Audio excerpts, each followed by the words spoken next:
কেমন আছো? আশা করছি তোমরা সবাই খুব খুব ভালো আছো, আমিও খুব ভালো আছি। তো এই শাড়িটা পরে আমাকে কেমন লাগছে প্লিজ জানাবে, ঠিক আছে? সকলকে জানাই মহাশিবরাত্রির অনেক অনেক শুভেচ্ছা আর ভালোবাসা। শিবরাত্রির দিন আমি এই শাড়িটা পরেছিলাম একটুখানি শর্ট ভিডিও করার জন্য, কারণ এই বছর আমরা শিবরাত্রি করছি না, আমার শ্বশুরমশাই মারা গেছে, তাই একটু শিব মন্দিরে ঘুরতেও গেছিলাম। তো এটা হচ্ছে আমাদের বেথুয়াডহরি কালী মন্দির, সেখানে রয়েছে আমাদের শিব ঠাকুর। দেখতে পাচ্ছ কি সুন্দর লাগছে আর মন্দিরটা কি সুন্দর সাজিয়েছে। আর এই শিবরাত্রির দিন আমাদের বাড়িতে কে এলো সেটা দেখে নাও। এটা হচ্ছে আমার মেজো কাকা শ্বশুরের ছেলে, আমার ঠাকুরপো বলতে পারো, পুলিশের চাকরি করে। কিন্তু কেউ ভয় পেয়ে যেও না, দেখো যত বড়ই চাকরি করুক না কেন, ও হলো আমার ঠাকুরপো। সত্যি বাইরে পুলিশ থেকে আমরাও একটু ভয় ভয় পাই, বাট আমাদের বাড়ির পুলিশগুলোকে দেখে এতটুকু ভয় আমরা পাই না, বিশ্বাস করো। তো এই শাড়িটা পরে আমায় কেমন লাগছে তোমরা বলবে। তো আমি মন্দিরে চলে গেছিলাম, যেহেতু এই বছর আমার শ্বশুরমশাই মারা গেছে, তাই আমরা পুজো দিতে পারবো না, তাই বলে মন্দিরে যেতে পারবো না এটা তো বলা নেই। তো এটা হচ্ছে কালী মন্দির, তো কালী ঠাকুরটাকে দেখে নাও। তো সুন্দর করে সাজিয়েছে, গেটটা এত সুন্দর সাজিয়েছে, মনে হচ্ছে যেন বিয়ে বাড়ি কি, তাই তো? তো আজকের ব্লগটা যদি তোমাদের একটুকু ভালো লেগে থাকে তাহলে একটা like, comment, share and subscribe করতে একদমই ভুলবে না, ঠিক আছে? তো এখানে আমার বান্ধবী পুজো দিতে এসছে, তো বান্ধবীর সাথে আমিও একটু এসেছি। দেখলাম দেখি গিয়ে, পুজোটা তো দেখতে ক্ষতি নেই, আমরা হয়তো পুজো দিতে পারবো না, তো দেখতে ক্ষতি কী। আবারও প্রচুর তারা। আমার বাপের বাড়িতে শিবরাত্রি উপলক্ষে বিশাল বড় মেলা বসেছে, সেখানে বৌদি বলছে একটুখানি হলেও আসতেই হবে। কখন যে যাব সেটাই ভেবে পাচ্ছি না, কিন্তু যেতে তো হবেই। তো আগে জানতাম শুধু মেয়েরাই শিবরাত্রি করে, এখন দেখতে পাচ্ছ ছেলেরাও শিবরাত্রি করে। তো ওখান থেকে আমি চলে এসেছি এখানে, আমার দাদার বাড়িতে এসেছি, আর আমার বৌদি রান্না করছে মাটন। বৌদি মাংসটা খুব সুন্দর রান্না করে, তোমরা দেখে নাও, জিভে জল চলে আসবে, তাই না? তো আমিও একটু বৌদির সাথে রান্নাঘরে হাতে হাতে কাজ করছি, দেখতে পারছো আমার এই লুকিংয়ে একদম নর্মাল। তো আমি যদিও বেশি সাজুগুজু একদমই ভালোবাসি না, আবার নর্মাল থাকতেও ভালো লাগে না। তো দাদার বাড়ি থেকে খাওয়া দাওয়া করে চলে এসেছি, কারণ আমার আরও একটা নেমন্তন্ন বাড়ি আছে। তোমরা সকলে জানো আমার ছোট পিসির বাড়ি আমার বাড়ির কাছে, তো সেখানে আমার একটা নেমন্তন্ন আছে, কারণ পিসির বাড়ি আজকে পুজো, তাই পিসি বলেছে খাওয়া দাওয়াটা এখানেই করতে হবে, তাই রাতের খাওয়া দাওয়াটা পিসির বাড়িতেই হবে। এখন একটু বিকেলবেলা, তো আমি আর সোনা চলে যাচ্ছি পিসির বাড়ি। আমি মনে করে দিচ্ছি, হ্যাঁ সোনা মনে করে দিয়েছে আজকে।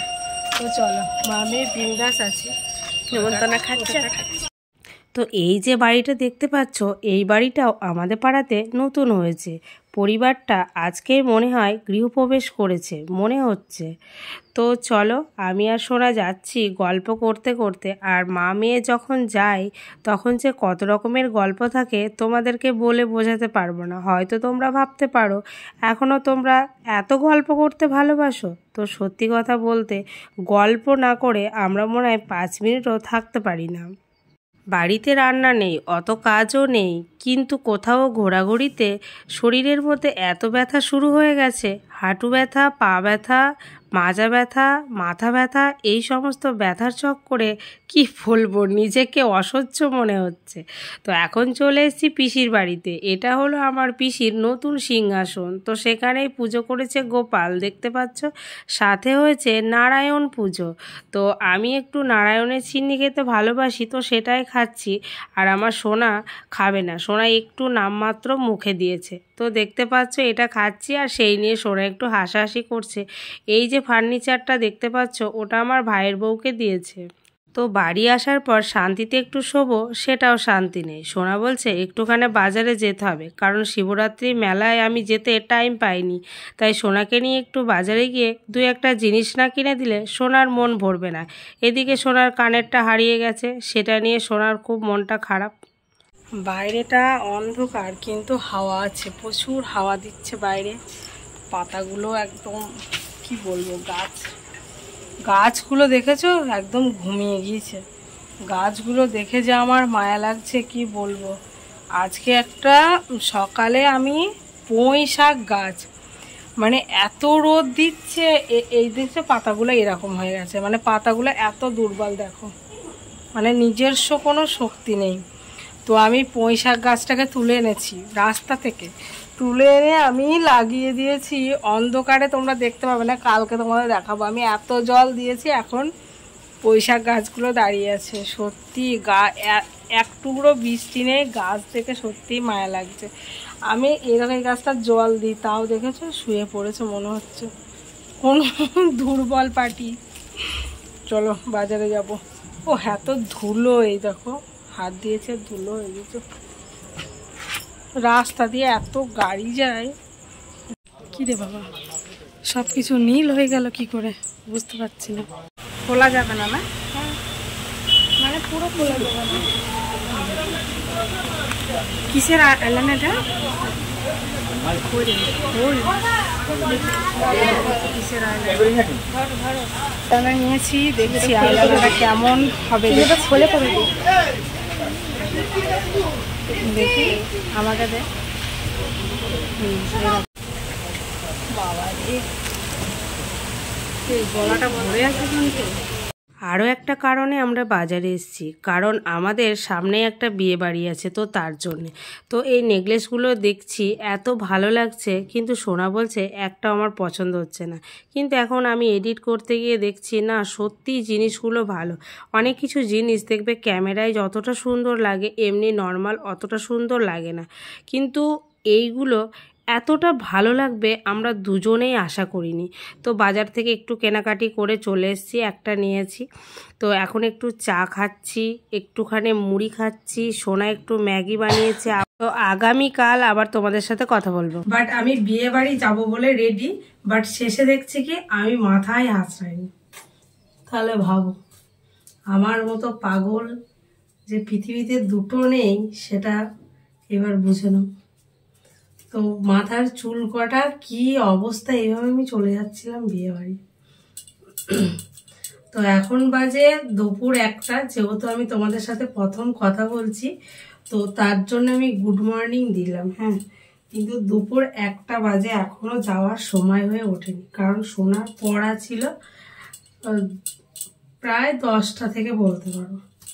তো সেখানে গেছিলাম, সেখান থেকে এলাম, এসে বাদবাকি বাড়িতে যেটুকু কাজ ছিল সেটুকু করলাম, একটু খাওয়া দাওয়া করলাম। সোনার আবার কোথাও নেমন্তন্ন থাকলে বেশি খিদে পেয়ে যায়, তো ও একটু খাওয়া দাওয়া করলো। এখন আমরা যাব। তো সোনা বলছে এখন আবার ক্যামেরার সামনে বক বক করবে, 2 ঘন্টা বক বক করবে। আমি বলছি না, তাহলে আমি মাথা আঁচড়াচ্ছি, ফালতু সময়টা নষ্ট হবে, তাহলে মাথা আঁচড়ানোর সময়টুকুতেই আমি তোমাদের সাথে কথা বলে নিই, বুঝেছ?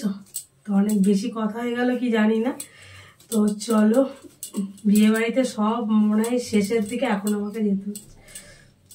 বলেছিল 8:30টায় যেতে, গায়ে হলুদের অনুষ্ঠান হবে, কিন্তু সেটা আর যাওয়া সম্ভব হয়নি।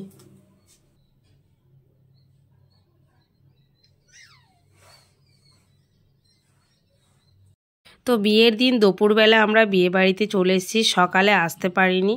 তো এখন আমরা খেতে বসেছি। এখানে খেতে দিয়েছে ডাল, সবজি, 1 পিস মাছ। ভালো লেগেছে খাবারটা খুব দুপুরবেলা। আর বিকেলবেলা আমি আবার এই শাড়িটা পরে সাজুগুজু করে নিয়েছি, যেহেতু এই শাড়িটা তোমাদের এত পছন্দ হয়েছে, তো তার জন্য সাজুগুজু করে নিয়েছি। তো আবার তোমাদের সাথে দেখা হবে বিয়ে বাড়ি খাবার প্যান্ডেলে, আবার তোমাদের সাথে দেখা হবে, ঠিক আছে? তো আজকে ভিডিওটা আমি এখানে এন্ড করছি, আবার তোমার সাথে দেখা হচ্ছে নতুন একটা ফ্রেশ ভিডিওর সাথে। তবে সুস্থ থেকো, ভালো থেকো, আর অল টাইম স্মাইল করো।